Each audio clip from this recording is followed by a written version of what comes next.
Hi అండి, అందరికీ శ్రీరామనవమి శుభాకాంక్షలు. మా ఇంట్లో ప్రతి పండక్కి ముందుగా దేవుడి పటాలను శుభ్రం చేసుకొని దేవుడి విగ్రహాలను శుభ్రంగా కడుక్కొని గంధం బొట్టుతో అలంకరిస్తాము. ఇంట్లో ధూపదీప నైవేద్యాలతో పూజ చాలా ప్రశాంతంగా జరిగింది.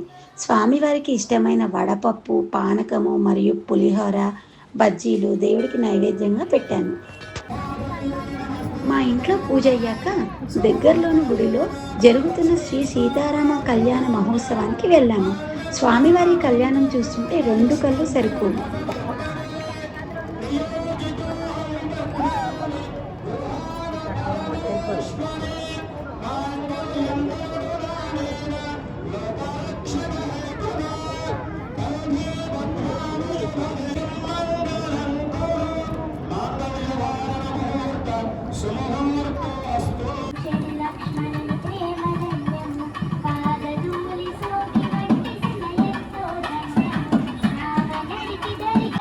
వడపప్పు కోసం ముందుగా పెసరపప్పును తీసుకొని కొన్ని నీళ్లు పోసి నానబెట్టుకోవాలి. దేవుడికి ఇష్టమైన పానకంని ఎలా తయారు చేయాలో చూద్దాం.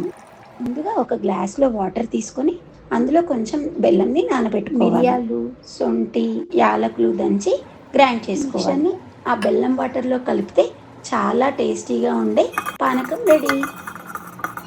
ఇది అందరింట్లో చేసుకునేది, చాలా ఈజీ ప్రాసెస్. వీడియోలో చూపించిన విధంగా 2 గ్లాసుల వాటర్ని తీసుకొని 1 గ్లాస్ సేమియాని తీసుకోవాలి. 3/4 కప్పు షుగర్ని యాడ్ చేయాలి. ముందుగా వేయించిన డ్రై ఫ్రూట్స్ని యాడ్ చేసుకోవాలి. 1 కప్పు మిల్క్ని కూడా యాడ్ చేసుకోవాలి.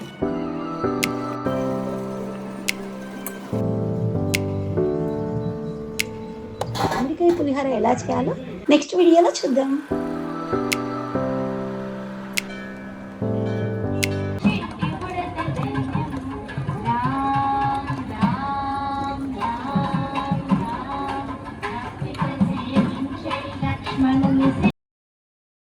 శ్రీరామ రామ రామేతి రమే రామే మనోరమే సహస్రనామ తత్తుల్యం రామనామ వరాననే. ఫ్రెండ్స్, నేను ఒక స్పెషల్ డివోషనల్ ప్లేస్కి వెళ్తున్నాను. ఆ ప్లేస్ ఏంటో మీకు తెలుసా? గెస్ చేసి కామెంట్ చేయండి. ఈ శ్రీరామనవమి మీకు, మీ కుటుంబానికి శుభాలు చేకూర్చాలని కోరుకుంటున్నాను. ఈ వీడియో మీకు నచ్చితే లైక్ చేయండి, షేర్ చేయండి మరియు మా ఛానల్ని సబ్స్క్రైబ్ చేయడం మర్చిపోకండి.